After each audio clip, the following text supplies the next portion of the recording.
I was asked to present this morning on the legislative process, which is all good when you're in the moment with the legislative process. When you're not, you flush it and you move on to whatever the hot topic of the day is. 988 apparently is that. So I asked Carl and Scott to present with me because Scott is the expert by far and has been for over 40 years, I believe he said last night. And Carl, this legislative process, along with Senate Bill 5555, has really been his thing. So, I mean, I remember when I met him way back when, and he was talking about it back then. So I really felt it was appropriate for him to be up here too, to kind of give his perspective, and he might give a little bit more than that. So just let me know if your eyes start glazing over, we have a signal. We have several. Yeah. Escalating. Yes, it will get worse if he doesn't stop. So I'm just going to give you like a really brief overview of the legislative process. You can find any of this information at leg.wa.gov, which is where I found most of it. We all know there's Schoolhouse Rock too, so you can, Google that. But really, the high level overview is, if I can get the slides to move. Uh-oh, Katie. Yeah, just hit the number. There we go.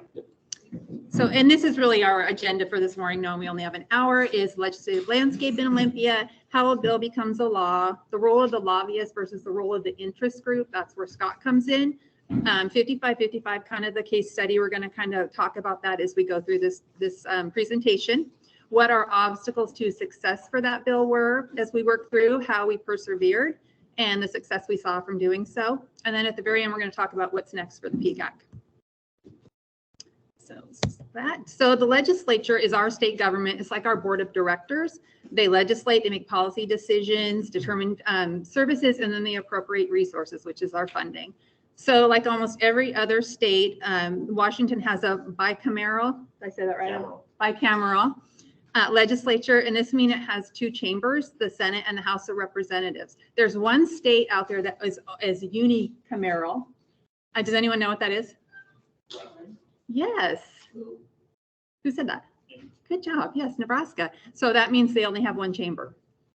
I don't know why. I don't know why they're set up differently, but they do. Well, population could be. So in our state, we have the House of Representatives. There's 98 members. They serve 2-year terms. They're all up for re-election in the even years. And the Speaker of the House is, he presides, he or she, in the majority party. The Senate is half of that. They're at 49 members. They have a 4-year term, and approximately half are up for re-election during even years. So that gives that staggered approach, which I would think that would be in the House of Representatives too, so they didn't have complete potential turnover, but apparently not. And in the Senate, the Lieutenant Governor acts as the president. So the legislative districts, there's 49 districts in Washington state, and they reconfigure them every 10 years after the state census is done, or the census, and they're looking to get approximately 137,000 people per district. So that's why there's always these redistricting going on. And it's also why Western Washington has more districts than Eastern Washington, because there's more people in a concentrated area to be represented. So each legislative district has 2 reps for the House of Representatives and 1 senator for the Senate. And to find your legislators, go to leg.wa.gov and look up, and there's a district finder, and you can find out all sorts of information about the state legislature and the process that they go through. So under the state constitution, the legislature holds regular sessions annually. It begins the 2nd Monday of January, and it operates on a biennial schedule beginning in each odd numbered year. The long session are the odd years, that's 105 days, and the budget is passed during the session. And all bills that aren't passed during the long session are retained for the following short session. The short session, which we just had, is even years, and those are 60 days. And then occasionally there's special sessions, and they're usually held to handle emergencies or when they're unable to agree on the budget in a regular session. We've seen that in recent years where they've extended it for, I believe, 30 days. And then the governor has to call them back, and then he decides again if it goes into another special session. So it's not just they just get to come back and stay till they get it done. There's still someone watching and pulling them back in, and hopefully they can't call themselves back in. The governor has to call them in. It has to call them for 30 days, but they don't have to stay for the full 30 days. If they don't get their business done in the 30 days, he has to decide to call them back in for another 30. Or she. Yeah. And what's amazing about these short sessions is you almost think when you get started in the process, like we did this year for 5555, that it's such a tight timeline, and the dates that, like we touched on it last night at our chapter meeting, the dates that are coming to us are so quick, and you have such little time to talk to legislators or work out amendments or things like that. It's amazing, honestly, that anything gets done other than pickleball. Apparently that was a hot topic. Pickleball got done, but it's almost, when it's done, you look back and you think, wow, that was pretty cool how it happened. Although when you're in it, you're thinking this is ridiculous. Why do we have to say the same thing over and over and over to all these different committees? At least I was thinking that. I don't know about you guys, but I was thinking that. So. No. Yes, I had to put Bill in there. Thank you, Laura. We know where you were. Yeah. Mornings. Yeah. Right after the monkeys. So there's our little process, how the idea becomes a bill. And yes, we all, well, most of us probably remember the little Bill sitting on the steps of the Capitol with his little sad face, waiting for someone to let him in. So this is really just kind of an overview again on how a bill becomes a law, and we'll talk more about it as we go through here. But the bill starts, of course, being drafted. So there's people working behind the scenes, special interest groups, lobbyists, us, to try and figure out, okay, we've got to draft this bill. For 5555, it had been drafted in previous years, right?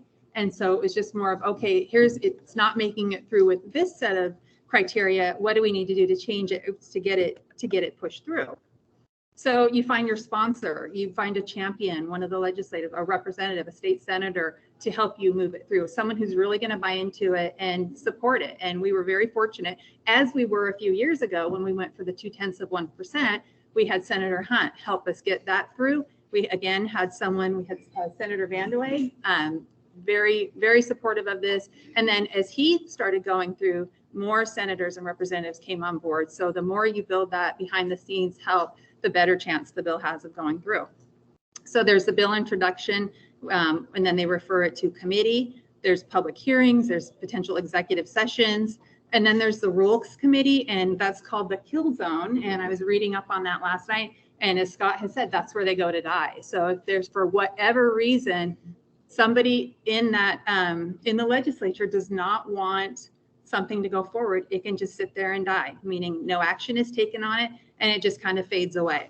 Typically, that's a leadership decision, and it's a clearinghouse because a lot of bills pass out of committee, and leadership doesn't want all these bills to come to the floor because they just don't have enough time. So leadership determines a lot of times what bills come out of rules, and then once in a while, individual legislators will have the ability to pull a bill out. They have a big brown room. They sit in around the table, and they each can maybe pick one bill to get pulled out of that committee. But it's a very difficult part of the process, and you really have to make sure you're working the rules committee hard so your bill doesn't just die. And our bill sat in rules till the last minute of the last hour, till last day. That was one of the hardest parts for us, was that, because it can get killed and no one has to take responsibility, right? So on the floor, you have someone speaking to it that's against it, and they're publicly saying why they're against it. No one was going to publicly say they were against this 911 bill. That was never going to happen. But in rules, it can just sort of not happen. No fingerprints. Whose fault, right? Yeah, exactly. So Scott, why don't you talk more about, like, kind of from our 5555 perspective and what was going on? You alluded to it last night at the chapter meeting about, you know, there becomes this core group of us that are working on this bill as it's going through, and the emails and the phone calls and the, oh great, what's going to happen to this? Yeah, so, you know, our bill was stuck in rules the last few days. As Wendy said, the legislature puts timelines in place to keep the process going. So bills have to be out of their house of origin by a certain deadline. In a 60-day session, that's usually about 3-4 weeks into the legislative session. So you don't have a whole lot of time. And bills have to be out of the committee, out of the fiscal policy committee, out of the fiscal committee, onto the floor, and then the bill has to pass out of the body of origin. So it's House bill. House bill has to pass out of the House by a certain time, go over to the Senate, and go through that same process all over again, and has to pass out of the Senate for a certain period of time. In this particular instance, the Senate bill had already passed out of the Senate. We were over in the House, and the bill came out of committee. Pretty strong vote, real strong vote, unanimous vote. We had some amendments they tried to hang on it that we resisted, and we were successful getting it out without amendments. And then the bill went to rules and just sat there. This was like the week before bills had to be out of the House. So this bill was sitting in rules, and I think it was like 3 days. No, it was longer. It was about a week and a half. We were in rules, and we had plenty of time to get to the floor. It just sat there. We were working the committee, talking to all the right people, and the bill sat there. And I called up the sponsor of the bill, and I said, this bill's not coming out of rules. I think we got a problem. And the sponsor said to me, no, we don't have a problem. I said, I think leadership has their foot on it. And sure enough, he said, let me check. He called me back about 4 hours later and said, Scott, you're right. So we had to change plans, change tactics in terms of how we were going to approach getting this bill out. And the bill had to be out by 5 o'clock that Friday, and 2:45 a.m. that bill got pulled out of rules and to the floor after we put a full court press on for about 48 hours after we learned that leadership had their foot on it. And so it took we suspected something was going on, but we still don't know all of the reasons, but they had some struggles and some issues with the prime sponsor of the bill, let's say. It gets kind of, and we'll get more into this as we get into the next slides, but there's a lot of internal politics that go on that you have to keep your eye on as well. So, and I think the amazing thing about that is we all go to bed and we're thinking this is going to die, and now we're going to do this all again next year. But to wake up and knowing that it has gone through, it was really kind of neat to see and to be a part of, because it shows that, don't give up and just keep going and work the process. I guess that's the thing, is work the process. It's political. It's a lot of work, but you can see good results in the end. I think the thing is, as Scott said, once it goes from one side to this, the struggle is it's got to go to the other side. It's got to, if it's in the Senate, and it's got to go to the House, and then you're again saying the same thing over and over and over. But eventually it did get to the governor's desk, and then it was almost, I think, a waiting of, are they going to sign it? Is he going to sign it? Yeah. So. Yeah, and he has, after the legislature adjourns for bills that come to his desk, let's say in that last week or so, in this particular instance, he had 20 days to act on those bills, not including Sundays. And it was like day 19 and a half. Yeah. And we're communicating with a variety of different people to try to get the inside scoop on what's going on. And finally, the bill came out 24 hours before. The good thing about it is the governor of the state of Washington does not have pocket veto authority, so the governor does have to act. If the governor did not act, the bill automatically goes into law. So the governor really, he can, in this particular instance, he could not do anything, the bill goes into law, or he could veto the bill in its entirety, or he could veto a section of the bill, or just sign the whole thing into law. So.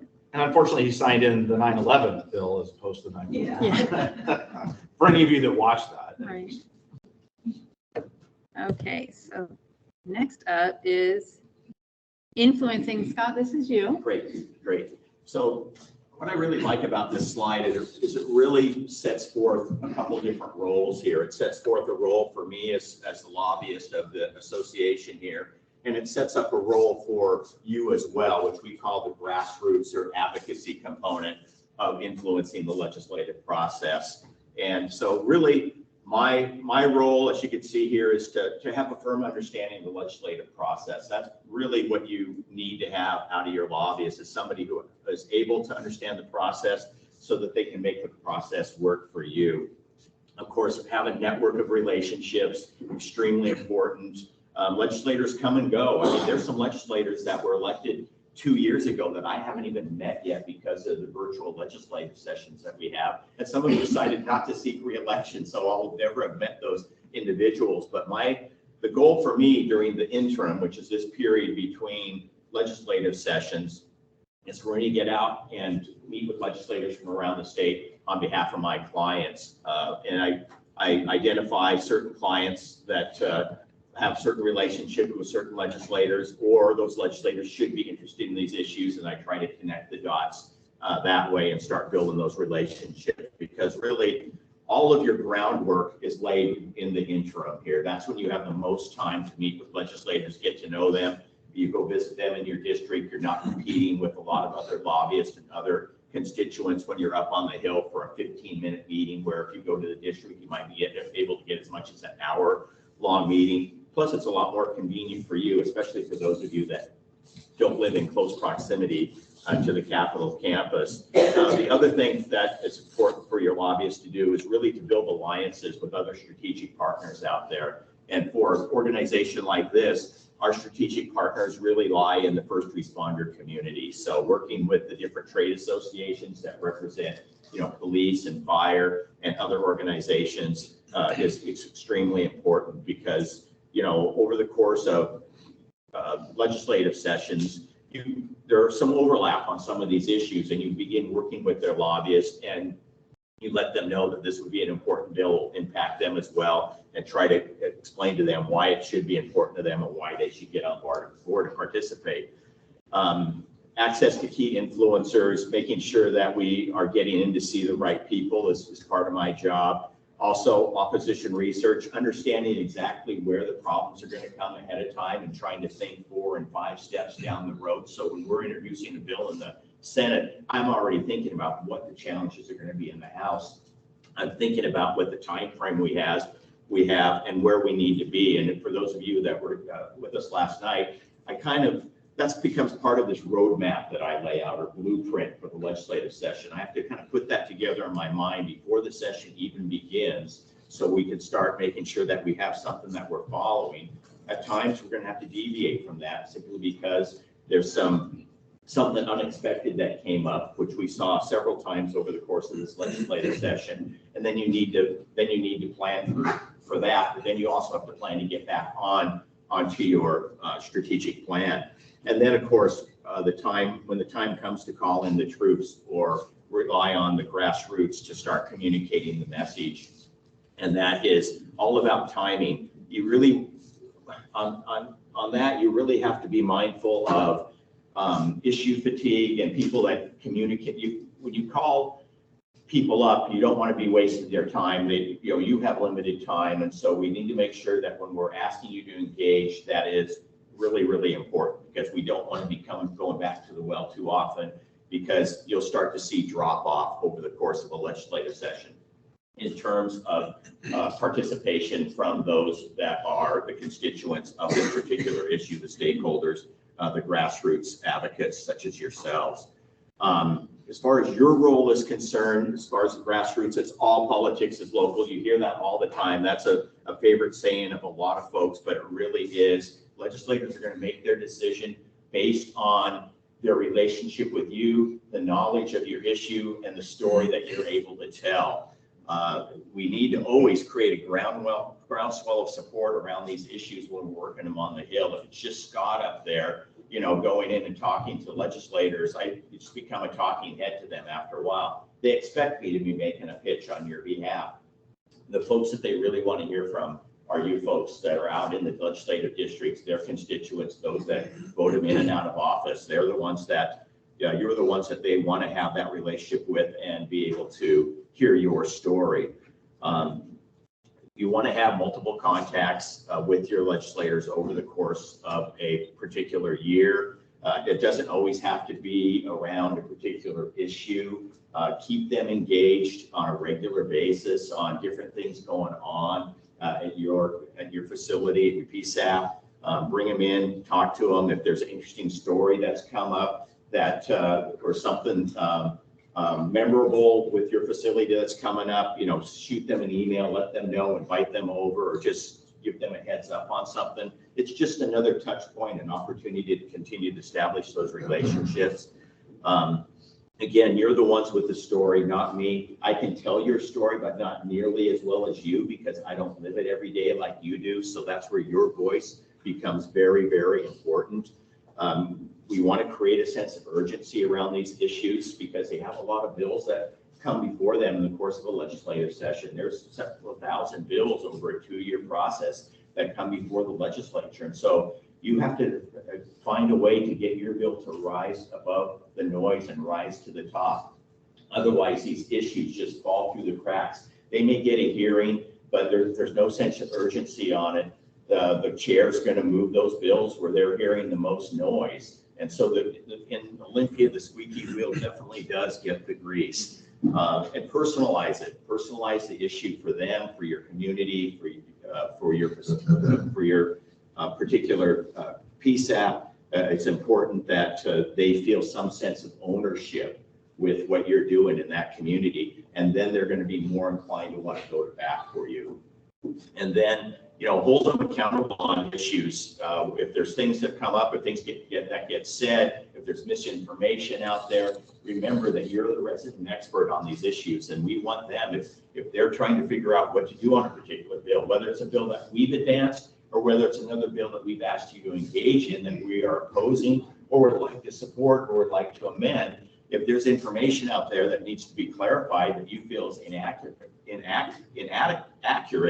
then we need to be communicating with these legislators because you're the experts. And so the first person when they pick up that phone to figure out what's going on with this, we want that call to be going to you, because this is something that's going to impact you, your community. And so we want them to be talking to you, not somebody who doesn't know what the right answer is. They're just going to shoot, say something just to be saying something, but they don't know what they're saying. So you're the resident experts. Always remember that. And you're the ones that are going to be, able to tell your story best and hold your legislators accountable. And I want to add to that.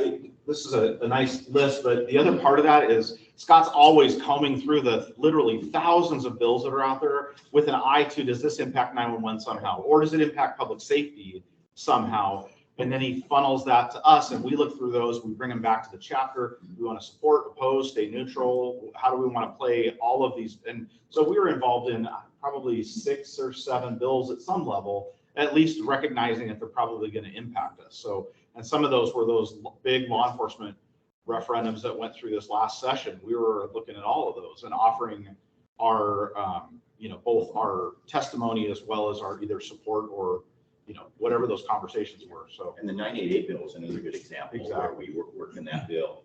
We got ourselves inserted and amended into that bill, so we were for that process.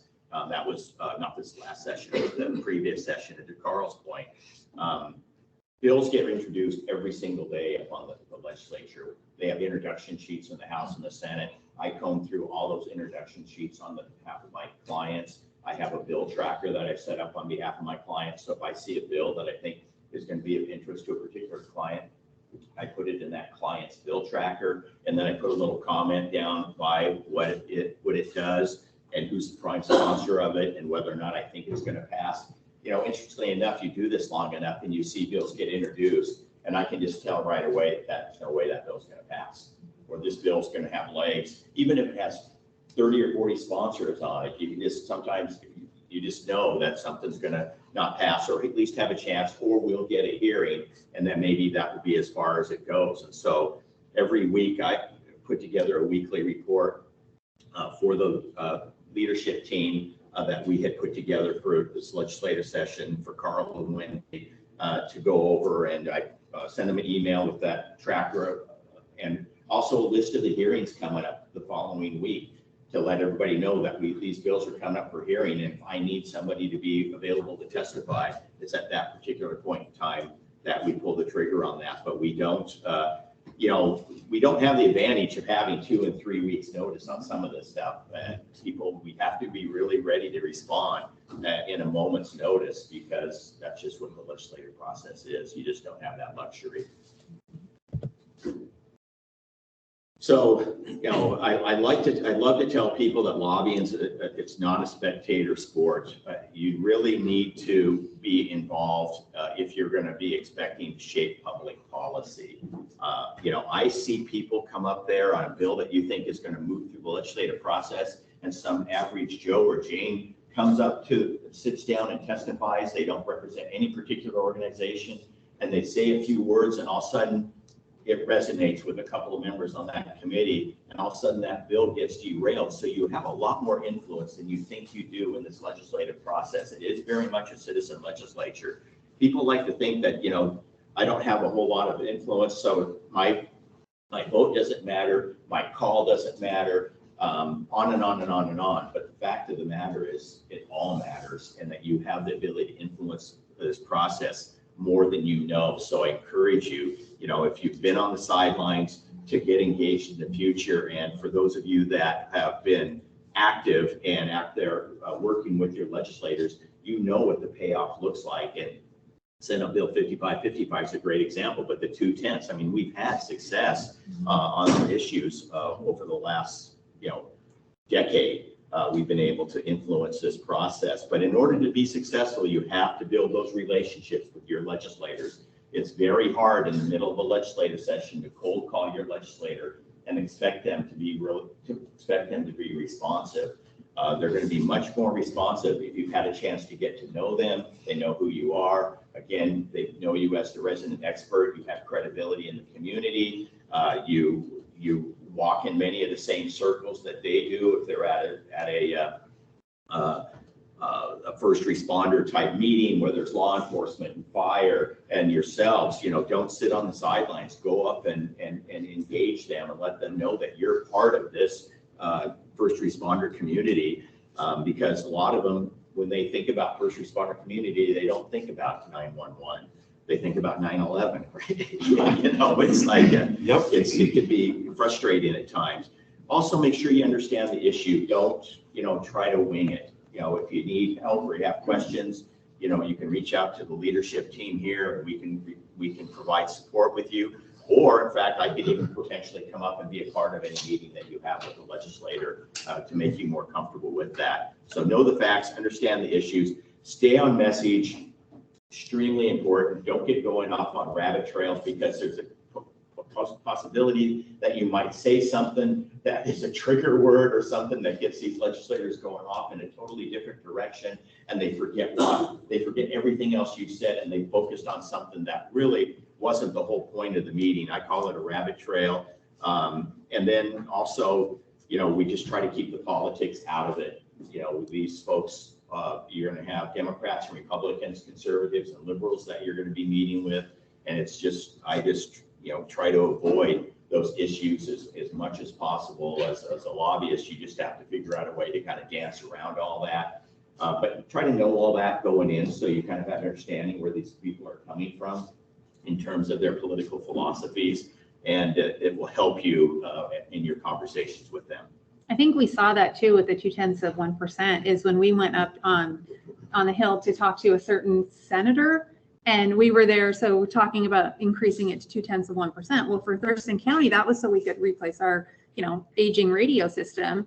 And so when you're in front of these people and you're talking about here's what it would do for Thurston County, and you say the keyword radio, well, this particular individual didn't like a company that sells radios and systems, and so he went down that rabbit trail, and I don't know that we ever really got him back. And you leave that with such a sour taste in your mouth because it just didn't go the way you wanted it to. And he was a very key, I think, influential person up there. And so then you're kind of just thinking, oh, that just didn't go well. And how are we going to get back? How are we going to refocus and kind of make sure we have other people in support of this? Unfortunately, we did, but that was, and Scott, you were aware of that ahead of time, that this was his background and this is what we might face. So it's kind of like being prepared for that, knowing that he's going to put a lot of resistance, and how we can kind of keep trying to bring him back, which not sure we ever did, but we did have a fire chief with us. It's just good to stay off their radar. Yeah, that might have been one of them. Somebody's problematic, and then all of a sudden, no, don't do that. Yeah. We don't want to go there. Let's just try to fly under the radar. They got other things. But if you start putting it in their lap, you know, they're going to eventually want to potentially engage. So there's folks, sometimes you want to just kind of maneuver around certain individuals when you're going through the process. Yeah. Carl, why don't you tell us about 5555? She's nervous because I So know everyone's nervous. Thank you. So, you know, as most of you are probably fairly familiar, unless you're like brand new to this kind of body, that this is legislation that we have been working on. And by we, I don't even mean myself. I mean people before me. And the only reason we got where we got is because of that work that occurred in committees and work groups. And it was for the last 18 years or so, it's right in that neighborhood, that we've been working on this. We got it that close to going to the legislature and saying, hey, we're ready to do this. We actually got it a step further and had it to code revisor and ready to go. And suddenly, nope, not the time, for all sorts of political reasons. I don't know about any of you, but the political process and legislators and the whole is not my happy place. Playing politics is not my happy place. There's something that has to be done. It's right. It just needs to be done. Why do we have to play games? And a lot of it is, I mean, you can approach it from it's a game playing, but it's about human nature and it's about all those things. You have to understand that to make process. So this has been years and years in the making. Fortunately, I mean, during the time when I was the APCO chapter president, this was my primary goal and I was all set. It was going to happen during, and no, of course it didn't, because it just wasn't the right time. But we kept working on it. And so I have to put out a lot of gratitude to all of you in the room and the people that have been before us that worked on this, that put a lot of blood, sweat, and tears into this to make it happen, because that's why it happened. And I will also suggest that if we search our little memory banks back to when the legislature was going to take money from the 911, remember that, for those of you that were here? We as a body got together and started really having conversations with our legislators that we had not had before in a lot of cases. And I think that built a level of comfort for some of us to actually go speak to the legislators, because I know for me, that was like, no, dude, those are like, I mean, I have a lot of respect sometimes for some of them, but they're in a different sphere than me. That's not where I belong. And I realized that we do belong there. And so I started having conversations with them. And it's because of that, it's because of the 210s, it's because of mental health legislation that we keep inserting ourselves into, uninvited or, invited or not, sometimes uninvited. We keep inserting ourselves into the process and having those conversations, because then when this bill got put forward, we had a number of key legislators that were familiar with us. They knew us, they knew our faces, they knew who we were, and they knew why this was important. And I think that laid some groundwork that served us really well. So, our ultimate goal was to get certification, to get training standards. In addition to that, we got first responder status, which was not ever part of our discussions for certification in the past. Some of the things we didn't get is we didn't get the ability to decertify, which in my personal opinion, this was a hard one for me to get past, that particular having to give that up, because I feel like certification without decertification is rather pro forma. Who cares? Yes, you're certified, but we can never decertify you. It doesn't make sense to me. We had to go there to get the right people to support it so that we could make forward progression. And there's a few other things in there that, none of us were super happy about, but we have meetings, we talk about it. Can we live with that? If we don't live with that, we can take a shot at it. We can take a run at the legislature, but are we really going to make it? And so we had to make a lot of compromises, some of which I'm happy about, some of which I'm not as happy about, but that's how you get there, right? If you're willing to. And so, in our previous efforts, we had, for a while, we were all set to go. Initially, I remember the conversation. I don't remember where we were, but this group was sitting in a room, and this was brought up as we want to move forward. The AC wants to move forward with this. We want to, this is our legislative priority. And the room could not agree on it.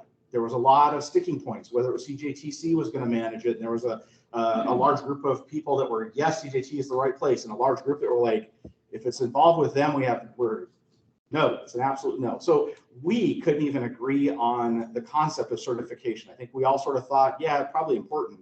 But if we couldn't get our own house in order, we had no chance of taking that forward. So I remember that happening. And then lots of conversation, and then a lot of work behind the scenes to change the wording, to look at other venues besides CJTC. And we made compromises, we made changes. And then the next time it came up, our friends at WASPIC, for not invalid reasons, so I'm not trying to make anybody point them out like they're the enemy, because they're not, they have their interests. WASPIC was opposed to it. And a lot of it was about unfunded mandates. A lot about it was about local control versus state control. And we fought hard with WASPIC to try to get them to understand that they shouldn't necessarily oppose it. And we didn't gain a lot of ground initially, right? But politics are politics. Suddenly there's all this law enforcement reform, and WASPIC's under the gun, big time. And we've been supporting them. And suddenly opinions start to shift and change. And so did some of our language. That's just how it works. And so, and then we were ready to go in the long session last session, and we had unions and guilds and labor that were opposed to it for their own reasons. And we lost all forward momentum. It came to a full dead stop, done. And so we had to go back and work with them and try to come up with so what are your interests? Why are you opposed? How do we add language? Do we add language? Do we not care?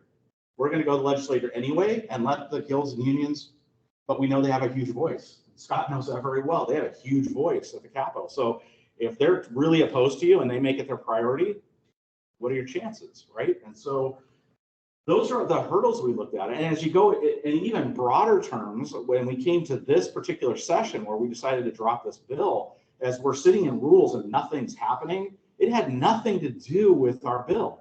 Nothing. Nobody opposed our bill. It went back to who's our prime sponsor. It went back to whose relationship with who and who upset somebody because they said this thing over here on this bill or didn't support this thing. It's all politics. That's what drives me crazy, because the bill on its own stood on its own. We didn't have to be held hostage to politics, but we were. Part of labor's issues had to do with national politics. It had nothing to do with local issues. It was national politics, and that drove some of their angst about the bill as it was written. So, those are all like a lot of the hurdles that we had to try to figure out how to overcome. And overcoming those often has to do with compromise. And sometimes we're okay with it. And sometimes we had to sit, I would say we sat together, but we sat in Zoom because it was COVID time, and to have really frank conversations. And Scott was very helpful in reining in some emotion occasionally from yours truly, because there are some things that really pissed me off. But we got past them because at the end of the day, the goal is here. And if I behave this way because I want to make a point, that doesn't get us to the goal, right? So you have to let things go so we can keep our eye on the prize. And we got there. Oh, that's another way to do that, Carl. You're done. Move on to the next slide. So that's awesome. Yeah. For this particular bill, so you have all that history and how we got to kind of where we're at finally. So part of the issue here was we struggled finding a prime sponsor. We had a prime sponsor, and then things kind of fell apart because of relationship, because of lots of reasons. And so that kind of fizzled out. And I will say it's relationship. I'm not taking, I don't want to sound like I'm taking a lot of credit here, but Senator Vandeweghe is the senator from my district, and I know him. I've known him for years, and he is a firefighter, and he and I have had lots of conversations. We know each other. His legislative aide, is someone that my kids grew up with. And so I have really good conversation with him. And he saw the importance of that, and I invited him to come to our center. He came to our center and sat with me at console because I ended up having to work radio. So he sat next to me on radio for about an hour, and we talked about this bill. We talked about several things. And then the next thing you know, he's standing up saying, "You know what? I'm going to prime sponsor this." And we're like, holy cow, we got someone that's going to take this, which was good. And then sometimes not great, but that's okay. So, it's those relationships that can drive these things. And you never know where that conversation that you had yesterday, what that could be tomorrow. So, we pre-filed back in December of 2022, and it went to its first reading in January of 21. Oh, this is from the legislator. This is their paperwork. But you're right, it would have been December of 21 because it was the 22 session. Thank you. In January of 22, which would have just been a month later, it went to its first reading, and things were cranking. We reached out to the membership and said, hey, this is finally actually being dropped. It's at the legislature. We need to do something. And over 200 people, I don't remember the total number, but it was well over 200, most of them telecommunicators, some from WASPIC. There were chiefs in there. There were fire chiefs in there. There were directors, there were telecommunicators, all writing in support of this bill. I think, if I recall correctly, there were only 2 comments out of all of those hundreds that were opposed to it. And we actually figured out how to reach out to those people to have conversations. Why? And was successful. So that was the first kind of major action for everybody to step in. And having 200 people step up and provide some sort of testimony is a big deal. That's a big deal, right? Because then the legislators see that and go, wow, it's more than just Scott saying, hey, you should pay attention to this thing, or me saying it. We started having at least weekly meetings just to talk about this, to look at the bill. We redrafted that bill. I don't even know how many times we've redrafted that bill, a lot. And after meetings with various stakeholders, whether it was WASPIC, whether it was the unions, whether it was whoever, and rewriting portions of it. And that has to go to the code revisor. After you have someone that's going to allow you that's going to sponsor, it goes to the code revisor. They clean up and dot the I's and cross the T's and all that fun stuff. So, it went through that whole process, and it ended up immediately moving out to subcommittees.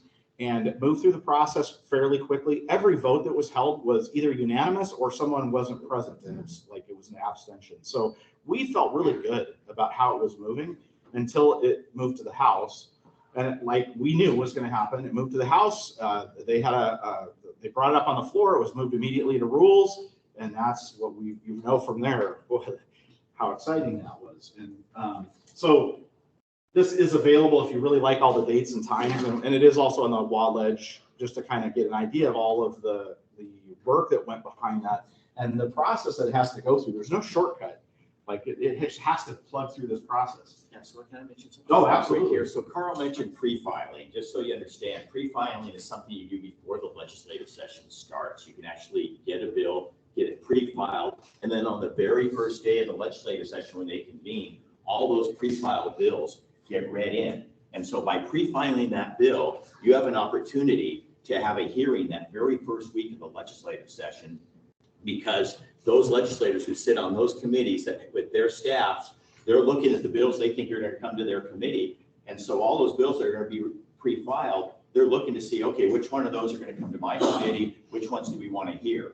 So if we waited to introduce and not pre-file the bill, if we waited to introduce it here, it will get introduced, it will get read in the next day, but it's that day when they decide what they're going to look at the following week. So already we're looking at week 3 before we can even have a hearing on that bill. So pre-filing was critical, especially when a 60-day session, when you have compressed timeframes, when bills have to be out of the policy committee, have to be out of the fiscal committee, have to be out of their house of origin. And so that became essential, I think, and critical to our success. But you'll see, it's a pretty interesting process here in terms of how many stops this had along the way. And each one of these oftentimes represents a different individual that you have to, a different group of individuals that you have to be communicating with. Right. And, before we pre-filed, like in those months leading up to that, that was part of our discussions as leadership. Is it worth even trying to put this in a short session? Because we knew in this short session, if the bill did not have to do with law enforcement reform or with mental health, it was not going to go anywhere except pickleball. I can't let that go. But anyway, so it was a struggle to decide if that was the right time. And we finally said, you know what, we've been waiting long enough. We just need to do it. And so we did, and it worked.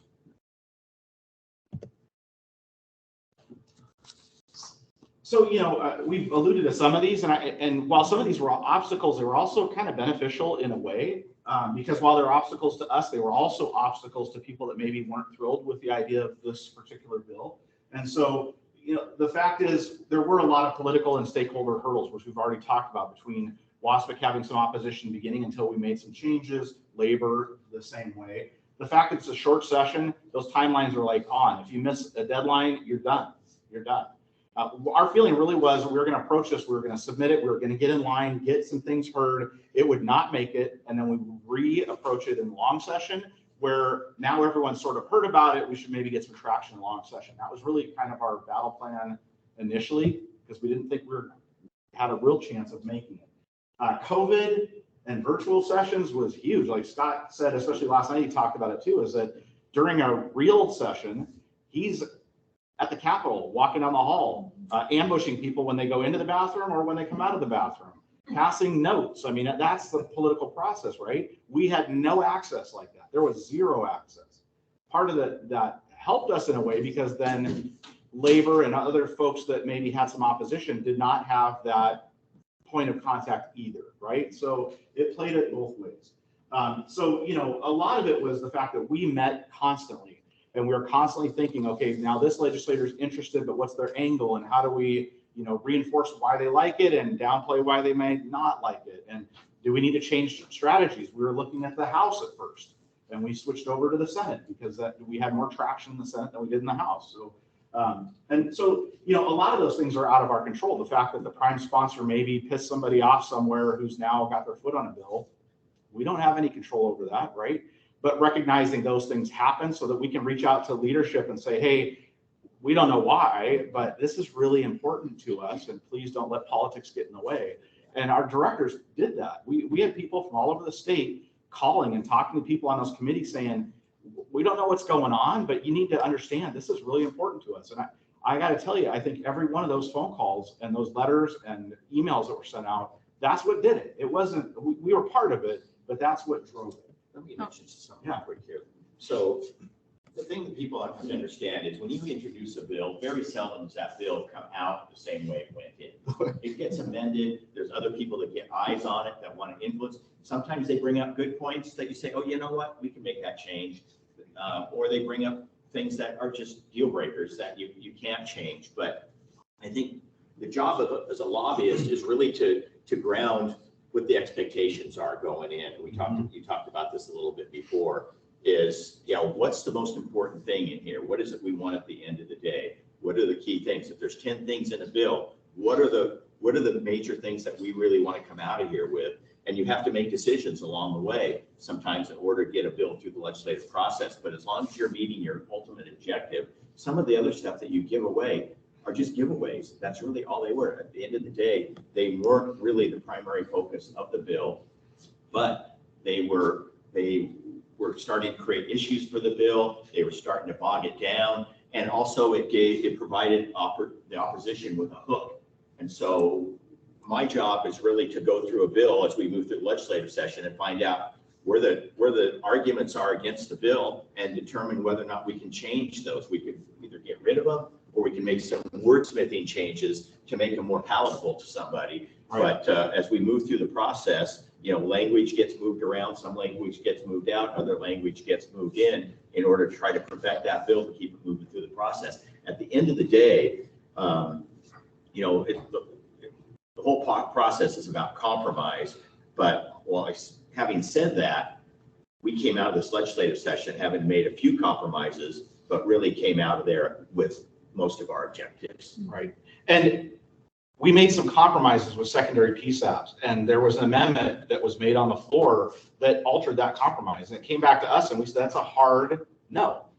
If that amendment gets put on the bill, we're a hard no, we don't support it anymore, because that was not how we bargained and talked and worked with our fire agencies and fire chiefs and some of those secondary PSAPs. So there are some places where you draw the line, say, no, if it goes over that line, we have to walk away. It might pass anyway, which was the risk, and then we don't get exactly what we want. But so there was a couple points where we have to fight it out. We had conversation. We said, this is our line. If it does, it does. We'll let it play.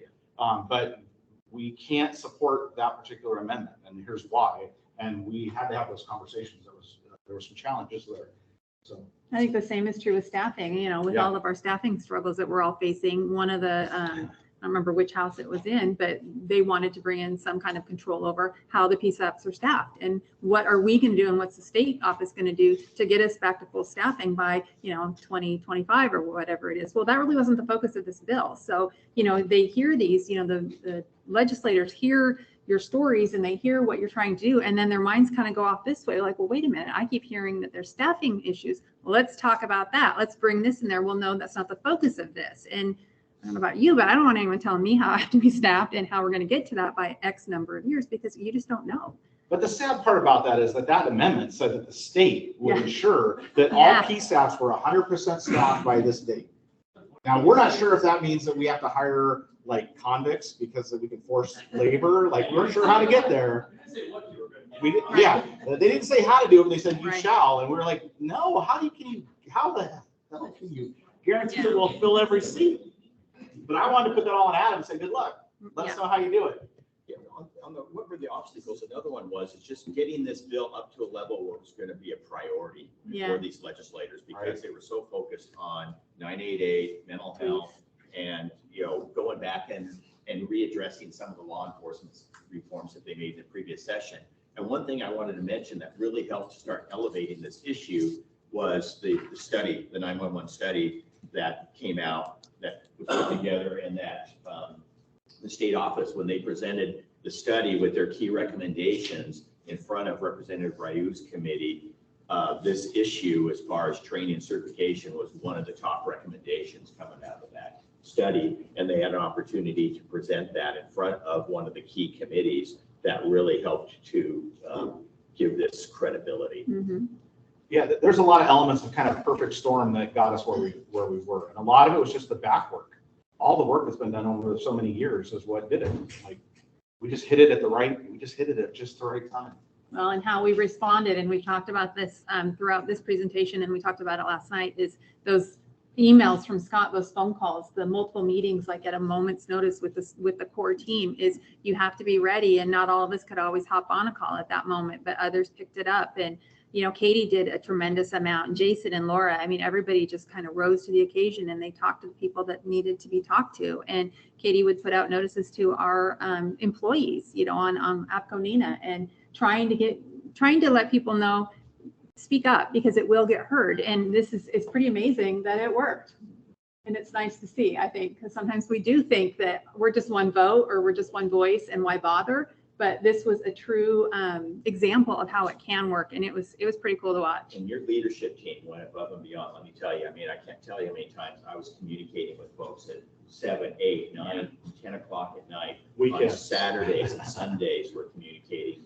And we're getting, you know, first thing Monday morning, you know, I'm asking, we got to get on a Zoom call. Mm-hmm. And so, I mean, some, you know, even in the middle of vacations, I can remember people, you know, taking time out of their vacation, not just once, but maybe 3 or 4 times over the course of that vacation is when, you know, and they were on the call. And so there's just an incredible amount of dedication and perseverance by your leadership team that worked this issue. And they deserve a lot of the, really a lot of the acknowledgement here for having to get this bill as far as it did, and for the operational success that we experienced in terms of getting the membership engaged.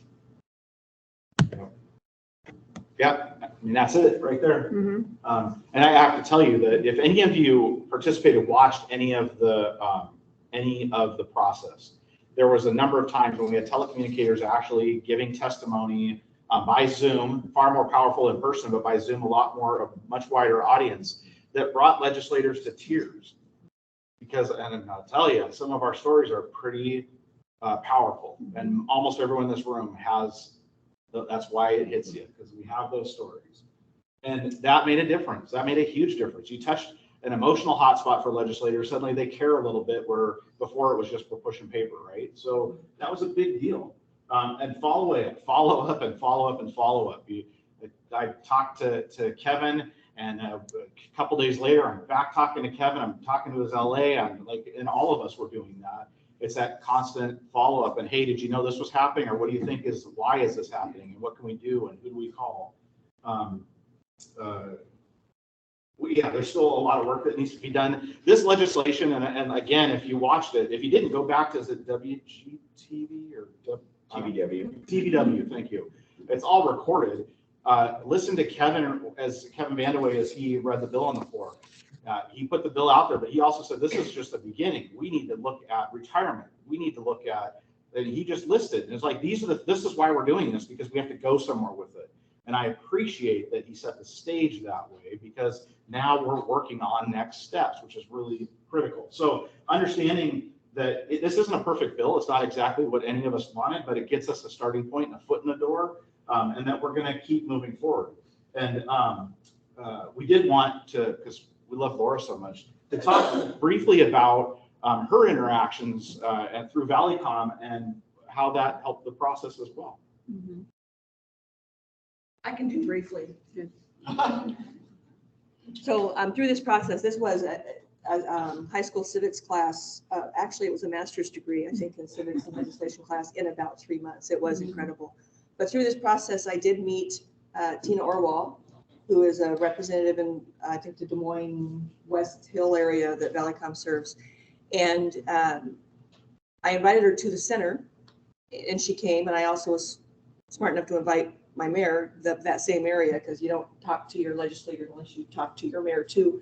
So they both came up, and the mayor, of course, has been there many times, and gave her a tour of the center. It was during COVID, so we had to look through the windows and not into the comm room. But then she saw, we have on the back wall what we call the tree of life, and I'm sure it's familiar to most of you. A baby born gets a blossom, a CPR saved gets a blossom. One of our former employees, who's an incredible artist, had drawn the tree, and the tree now is in full bloom. It's been up for a couple of years. And she saw that tree and talked me into letting her into the common room floor, which I did, even though it was COVID, so she could take a picture of it. And she went on and on about that tree, Tina did. That touched her heart so strongly, and that she was in tears on the floor of the common room. My mayor is now in tears, and I cry on coffee commercials, so I was in tears. But that really, really hit with her. Well, now I have a relationship with Tina. I saw her yesterday. Adam and I got a big hug. She cares about 911, which is just amazing. She is passionate about the 988, and she was the sponsor of that bill, the writer of that bill. But she has reached out to me to ask me questions because we have that relationship. I know a couple of other legislators through the course of work, and I just found out one's going to be a senator, so she has to run for it though, right? Yeah, okay. That's awesome. So I keep in touch with them because that is what relationship is. I don't want to cold call them and say, I only want to talk to you when I need help on this bill. And I just took a note because it's been a while. I'm going to reach out to them again and say, hey, just so you know, I'm involved in this 988 thing. If you have any questions, one of them's a Pierce County, sorry, South Sound, a Pierce County representative, but he used to be the fire chief at one of my agencies. So I'll reach out to him and say, if you have any questions, holler, I got you. So it is about relationships. Invite the people in, be respectful of your other PSAP governance folks, include them, don't go around them, go through them. But that builds that alliance. And I hope you're going to talk about the alliance, the Public Safety Alliance with WASPIC and those fire chiefs and all of that.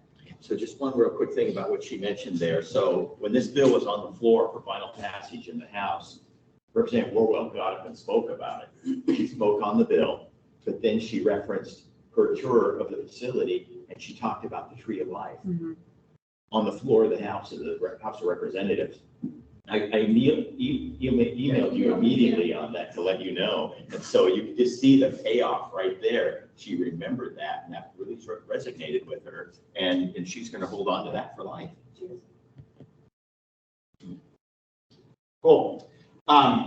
So is that a later one or is that? This is it. This is it. You gotta wrap it up. What Laura mentioned is that, Keith was amazing in this position that we had to actually have two of us try to do part of what he used to do. And I miss him all the time. I know you do too. I sat right next to him. It's gotta be hard. But he decided that in response to all of the law enforcement legislation that occurred and the fact that we saw the impacts in the PSAPs, right? Tell me you didn't get impacts to your PSAP because of that legislation. So he decided to, with the group, decided let's put out a call for a meeting. We'll get WASPIC, the fire chiefs, we'll get mental health, we'll get all these people together, the state office, and just have a conversation about this. How do we respond to it? What alliances, what partnerships? How do we approach this legislation? What do we do with that? And I think that also was instrumental in getting our voice heard. We took a leadership role in that. We didn't wait for WASPIC to do it. WASPIC wasn't going to do it because WASPIC's kind of in the doghouse, politically speaking, at least.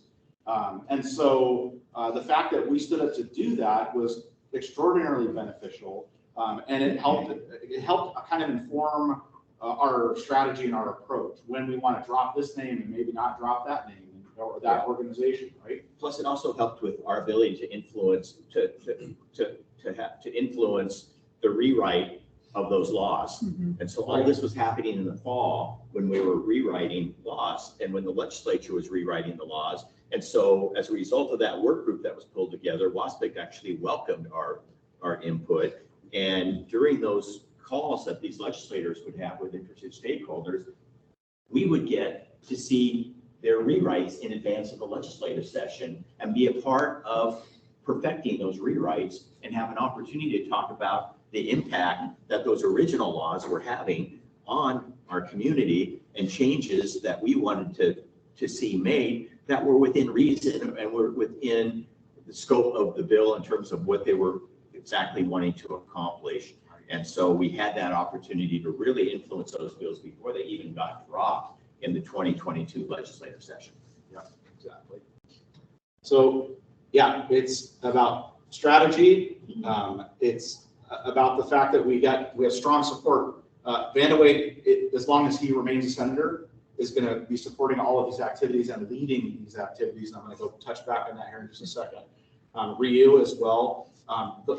They are proponents for us, so we need to keep leveraging those relationships and strengthening them and broadening that reach. And I don't just call a legislator just to try to get, like you mentioned, in the middle of what I need. I also don't call them with the thought that, oh, I'm going to be able to use that later. It's just, I need to talk to them. I need to let them understand that I'm a player in my little small community and we have things that we have to offer. It's important. So, moving forward, extraordinarily interesting, and we'll see where this goes. We received some information that Vandeweghe, good to his word when he started talking about retirement, is approaching this. He's reached out to and I can't remember the name of the committee. Pension select policy. Yeah, pension select policy, is that what it's called? So he's reached out to them saying, hey, what's the best way for us to make change? Do you want us to submit legislation? Do you want us to just write a letter so that you can work on the details in your committee? What's the approach? And the response we got back wasn't just a very cold, yeah, do whatever and we'll figure it out. It was like, oh, this is interesting. Let's look at it. And so we're actually looking at the potential for telecommunicators to be in PSERS, which is a step up from PERS. It's not perfect. Let left one out of your head. Left one, that ship sailed many, many, many years ago and will never come back to port. But PSERS is a step. And the fact that we're first responders now by legislation gives us a potential window into PSERS. So we're going to be looking at that, approaching that, pushing that. And he's looking at it retroactively. Right. And not just, you can start PSERS now and you're 20 years into your career. That's great. Thank you. I'll get 5 years in the system. But of actually taking all of your retirement and moving it retroactively into PSERS. It's not happened, but it is what is being looked at. And that will be a legislative lift. And it will not be a small lift because there's real money tied to that. So that's going to involve, again, us working as a unified body to make things like that. And it has to go to that pension select committee first, right, for them to take to the legislature. Yeah. And the fact that we're doing it between sessions, that's the time to be doing that. So perhaps by the next session, we'll have a better grasp on what that might actually look like and how to approach that. We're going to continue to look at recruitment and retention issues. This isn't the end of our legislation. We have, as I've mentioned before, we have a study that's going through the University of Washington to kind of help support the state 911 office and us as a community in possibly informing future training and mitigation efforts for stress and other things in the 911 center. So I'm excited to be part of that as well. We are setting up the Certification and Training Implementation Board. It's going to be the first board that will be sitting to actually start coming up with all the rules, the WAC, the policy, all the rules about what is certification actually, because now we can define it. How do people get certified? What's allowable? Can local colleges offer classes? All of those rules. That committee is being stood up. And so hopefully you've all been made aware of the fact that we are looking for a director from the east side of the state, a director from the west side of the state, a telecommunicator from the east and a telecommunicator from the west. We're looking for people that have an interest that will apply for that. I would love to see 20, 30 people apply for all those positions. They can be fantastic. We'll be going through a selection process to try to determine who's that's going to be. They'll sit on that first board that will help set all of the rules for this and how this is actually going to look, as opposed to just what, if we have a legislative kind of a scaffold, but now we need to start filling it in. So that's happening. And then of course that intersection with 988 and 911 that Adam talked about, that's all stuff that we're working on. So yeah, and apparently We're done? supposed to ask if there's any questions. No, we're done and we're out of time. Any quick questions? Quick You can questions? answer the questions. That's the quick one. If not, we're available. Scott's here, not for much longer, but send us an email.